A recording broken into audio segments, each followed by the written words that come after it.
আর নতুন চিন্তা করতে হবে এখানে মাইক্রো ক্রেডিট ব্যাংক স্থাপন, এটা এখন এনজিও, কাজে এনজিওর থেকে উত্তরণ হতে হবে। এনজিও পর্যায়ে রয়ে গেলে এটা ঠিক আবার ওই ব্যাংকিং মেজাজে আসবে না, মেজাজে আসতে হলে তাকে ব্যাংক হতে হবে। এই মাইক্রো ক্রেডিট ব্যাংক নামে একটা আইন করতে হবে, যেটা আইনের কথা আবাসিক নীতি আমরা পাচ্ছি এখানে। এটা পরিষ্কারভাবে এটা নতুন একটা ব্যাংক হতে হবে, নতুন আইনে। সেটা regulatory authority, micro credit regulatory authority হতে পারে, ভিন্ন অথরিটি হতে পারে, কিন্তু we need a separate banking law. যেখানে এখন যেটা পরিসংখ্যানে দেখছেন, তারা সদস্যদের সঞ্চয় নিতে পারে, বাইরের কারোর ডিপোজিট নিতে পারে না। এটা একটা তার সীমাবদ্ধতা। ফলে সীমাবদ্ধতার ফলে তাকে ওপরের কাছে হাত পাততে হয়, দায়বদ্ধ হতে হয়। কেন হবে? সে এত সুন্দর ব্যাংকিং করে, আরেকজনের হাতে হাত পেতে কেন করবে? সে তার মধ্যে কী অভাব আছে যেটা সমবায় ব্যাংকে ছিল, এদের কাছে নেই। সমবায় ব্যাংকে আপনারা ব্যাংক বলছেন, মাইক্রো ক্রেডিট ব্যাংকে আপনারা ব্যাংক বলবেন না, তাকে সেই অধিকার দেবেন না। কি পাস করতে হবে তাকে এটা করার জন্য? সে সব কিছু পাস করে এসছে। কাজে আমার মনে হয় এটা সময় এসছে যে এটা মাইক্রো ক্রেডিট ব্যাংক আইনে করা। এরকম একটা প্রস্তাব একটি দেশকে দিতে গিয়ে বিপদেও পড়ছি আমি। সে খুব বিপদের কথা বলি। তারা বিরাট বিরাট মাইক্রো ক্রেডিট প্রোগ্রাম করেছে, সারা দেশ জুড়ে করেছে, বিশাল দেশ। ওই মাইক্রো ক্রেডিটের মধ্যে আলাদা করে রেখে দিয়েছে। তাহলে বলি এত সুন্দর কাজ করছে, এত বড় বড় কাজ করছে, তোমরা একে ব্যাংকিং লাইসেন্স দাও না কেন? কী অভাব তাতে? বলে যে না, একটা মাইক্রো ক্রেডিটের বাইরে ওরা পারবে না। আমি যদি দিয়ে দেখো তো একবার। তো সেইটার থেকে প্রস্তাব দিলাম যে অন্তত 10টা top bank micro credit organisation, যেগুলো তোমরা ইতিমধ্যে লাইসেন্স দিয়েছো মাইক্রো ক্রেডিট অপারেট করার জন্য, এগুলো বিশাল আকারে করছে, তাদেরকে পরীক্ষামূলকভাবে লাইসেন্স দাও, ব্যাংকিং লাইসেন্স দাও। তো অবশেষে তারা শুনল, এরকম 4টা কি 5টা ব্যাংকের দিল। বিশাল বিশাল ব্যাংক হয়ে গেল সেগুলো। এত বড় হলো, তড়িৎ গতিতে তারা দেশ জুড়ে চলতে আরম্ভ করলো। আমি তাড়াতাড়ি বললাম যে তোমরা লাইসেন্স দিয়েছো, ভালো করেছো, কিন্তু একটা কথা খেয়াল করো নাই, আমি তো মাইক্রো ক্রেডিট ব্যাংক করতে বলেছিলাম, তোমরা তো একটা কনভেনশনাল ব্যাংক বানিয়ে হলো। লাইসেন্স ফুল ব্যাংকিং লাইসেন্স দিয়ে দিচ্ছ, এটা মাইক্রো ক্রেডিট ব্যাংকিং লাইসেন্স, যে এই কাজ ছাড়া সে অন্য কাজ করতে পারবে। এখন যেই মাত্র সে ব্যাংকিং লাইসেন্স পেয়েছে, বড় বড় ইনভেস্টররা এসে হাজির হয়ে গেছে, হাজির হয়ে তাদেরকে পুরো ব্যাংক বানিয়ে গেছে, এবং সারা দেশ জুড়ে এটা করতেছে। তা আমি বললাম যে এটা ভুল হয়ে গেছে। তো সে কথাটা মনে করিয়ে দিচ্ছে এখানেও, আমরা যখন মাইক্রো ক্রেডিট ব্যাংকের লাইসেন্স দেবো, পরিষ্কার বলতে হবে যে এই কাজের জন্যই লাইসেন্স দেওয়া হচ্ছে, কনভেনশনাল ব্যাংকিংয়ের জন্য লাইসেন্স দেওয়া হচ্ছে না, এটা আলাদা করে ফেলা। তার সঙ্গে একটা এডিশন চাচ্ছি, এই ব্যাংক যেগুলো হবে, এগুলো হলো সামাজিক বাণিজ্যের ব্যাংক, সামাজিক ব্যবসার ব্যাংক। এটা কারো মুনাফার জন্য না। এখানে এই বৈশিষ্ট্য এনজিও হলে সেটা সমস্যা নাই, কারণ যেহেতু এনজিওকে পয়সা নিজস্ব খাতে আমদানি আয় করতে পারছে না, লাভ করতে পারছে না। যেই মাত্র ব্যাংকিং লাইসেন্স দেওয়া হবে, কেউ বলছে ঠিক আছে আমি ব্যাংকিং লাইসেন্স নিলাম, আমি এখন টাকা রোজগার করবো। সেখানে লাইসেন্সের মধ্যে, আইনের মধ্যে থাকবে এটা একটা সামাজিক ব্যবসার প্রতিষ্ঠান হবে, অর্থাৎ মালিক এর কাছ থেকে কোনো মুনাফা নিতে পারবে না। এবং মালিক, সদস্যরা, মাইক্রো ক্রেডিটের একটা বৈশিষ্ট্য, সদস্যরা মালিক হয়। কাজে যেমন গ্রামীণ ব্যাংকের মালিক হয়েছে ব্যাংকের মালিক, গ্রামীণ ব্যাংকের 90% মালিকানা হলো না, গ্রামীণ ব্যাংকের যারা ঋণ গ্রহীতা তারাই হলো তাদের মালিক, এবং তারাই বোর্ডে বসে, তারাই নিয়ন্ত্রণ করে। কাজে ওই রকম একটা কিছু যে ব্যাংকিং লাইসেন্স হবে, যেখানে তারাও পার্টিসিপেট করবে, তাদের জন্য তারা মুনাফা পাবে।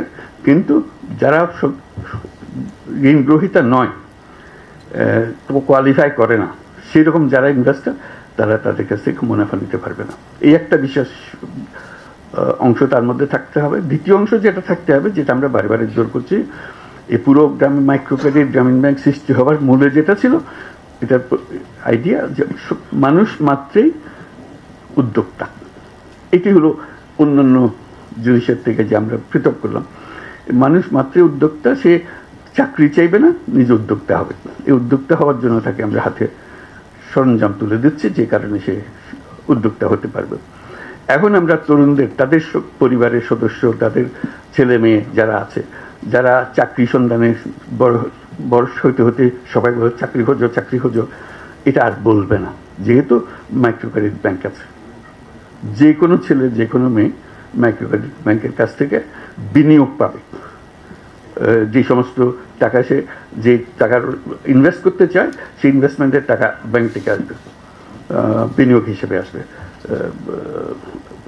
ইনভেস্টমেন্ট যেটা হয় ভেঞ্চার ক্যাপিটাল জাতীয়, ভেঞ্চার ক্যাপিটাল, এগুলোরও নমুনা আমরা সৃষ্টি করেছি, দেশে বহু আছে।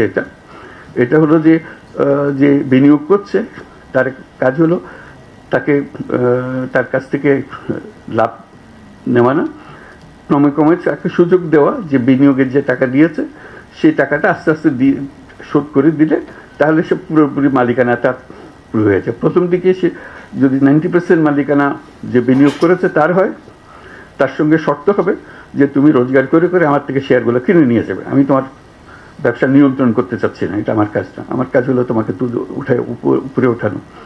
এরকম হাজারে হাজারে তরুণ এখন সেই কাজে আছে, তারা করছে এবং ক্রমশ সম্প্রসারিত হচ্ছে।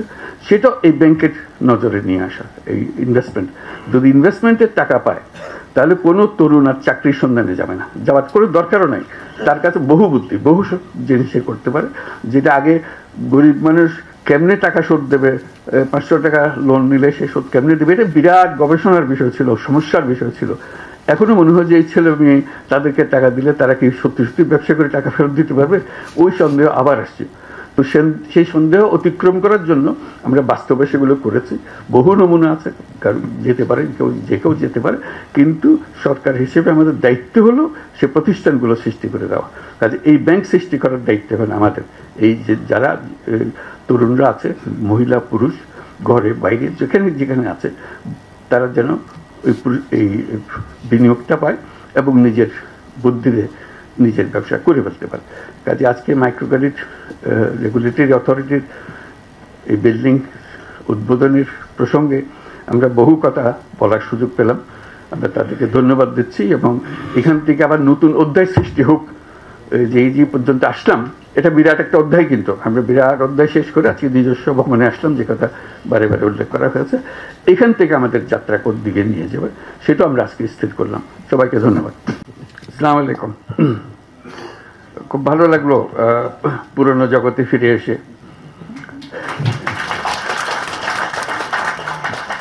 পুরনো লোকজনকে দেখে আরো ভালো লাগলো, অনেক পুরনো কথা মনে পড়লো, এমআরের জন্ম কাহিনী মনে পড়লো, কোথা থেকে আসলো, কিভাবে আসলো, এবং সময়টাও খুব অ্যাপ্রোপ্রিয়েট, উপযুক্ত সময়, যে সময় আমরা এখানে আজকে একত্র হয়েছি। কারণ অতীতে যেসব কথা বলছিলাম একদম শুরুর দিকে, অনেকটা ঠাট্টা মস্কারি মতো করেই বলছিলাম, কিন্তু সিরিয়াসলি তার পেছনে মিন করছিলাম।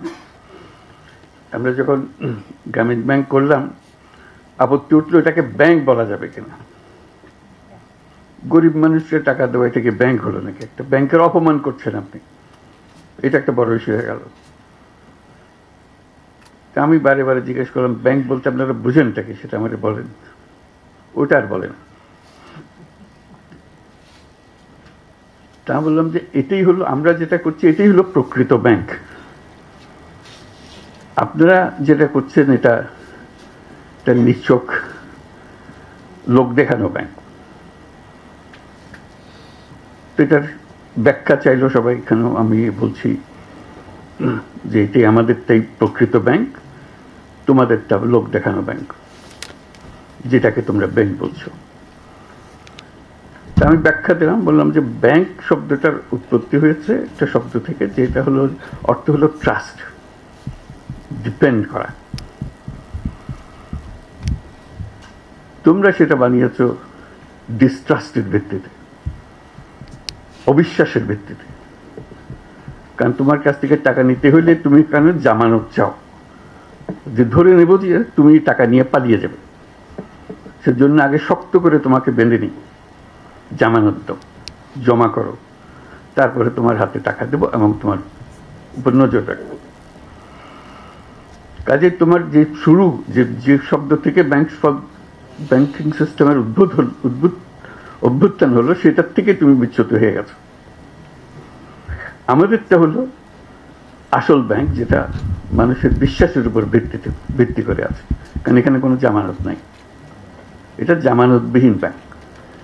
আমরা মানুষকে টাকা দিই বিশ্বাসের ভিত্তিতে, তার মাঝখানে আর কিছু নাই।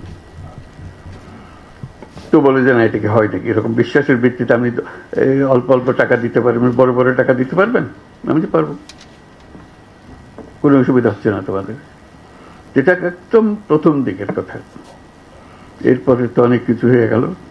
বড় টাকা, কত বড় টাকা চান, সেখানেও কোনো জামানতের কোনো বিষয় নেই। এত যে পরিসংখ্যান দেখছেন, এগুলো সব জামানতবিহীন ঋণ। এটা মজার কথা হলো, ঠিক এমন সময় আমরা আলাপ করছি ভাগ্যের পরিহাস। যেমন জামানতওয়ালা ব্যাংক, যারা প্রকৃত ব্যাংক বিচার করতো, বলতো, তারা আজকে হাওয়া, তারা কেউ নেই। তারা টাকা নিয়ে লোপাট, ব্যাংক শেষ। আর মাইক্রো ক্রেডিট পরিসংখ্যান আপনারা দেখতেছেন, পয়সা কেউ মারে নাই, কেউ পালিয়ে যায় নাই। সেগুলো প্রতিটি পয়সা আছে, তাদের জমা টাকা আছে, তাদের নিজেদের কাজ চলছে এবং নিজেদের টাকায় নিজেরা চলছে। ব্যাংক কাকে বলবেন এখন? আপনারা বিচার করুন, ব্যাংক কোনটা? কাজে যেটা প্রকৃত ব্যাংক, সেটির দিকে আমরা নজর দিই না। আমরা কোনো রকমে বুঝ দেওয়ার মতো করে যাই। যেটা নকল ব্যাংক, সেটা নিয়ে আমরা সব ব্যস্ত, তোলপাড় করে ফেলছি সারা দুনিয়া। এই হলো পরিহাস, যেটার প্রতি আমি বারে বারে দৃষ্টি আকর্ষণ করছিলাম। এটা ব্যাংকিং না, ব্যাংকিংটা এইটা। প্রকৃত ব্যাংকে আসতে হবে তোমাদেরকে। এটাই হলো মানুষের ব্যাংক। মানুষ যেখানে আসতে পারে, তার নিজের পরিচয়, তার টাকার পরিচয় না, সে আসে তার নিজের পরিচয়। সে নিঃস্ব একটা ব্যক্তি, সে বলছে আমি মুরগি পালতে পারবো, আমাকে কিছু টাকা দেন, আমি মুরগি পালবো। তার একটা বিশ্বাস, সে বিশ্বাসের উপরে ভিত্তি করে আপনি টাকাটা দিচ্ছেন, এবং তার সঙ্গে কাজের একটা কায়দা নিয়ম কানুন তৈরি করে দেন, সে সেটা অনুসরণ করে। সে বলে নাই যে আমার জমি বন্ধক দিতে হবে, আমি তো জমি নাই, শুরুতেই নাই, বন্ধক দেবো কিসে? কাজে এটা উল্লেখ করলাম এই জন্য, যেটাকে আমরা খুব হালকাভাবে পৃথকভাবে বলছি, সেটা কিন্তু ভবিষ্যৎ, সেটাই প্রকৃত ব্যাংকিং, সেটাই হবে আগামী দিনের ব্যাংকিং, যেটাতে মানুষ নিজের পরিচয়ে কাজ করবে, নিজের বিশ্বাসের উপরে ব্যাংকিং চলবে, এই টাকা পয়সার উপরে ব্যাংকিং না। কাজে এটা হলো একটা সময়ের ব্যাপারে, আজকে ঠিক অ্যাপ্রোপ্রিয়েট সময় হলো কথাটা বুঝিয়ে বলার জন্য।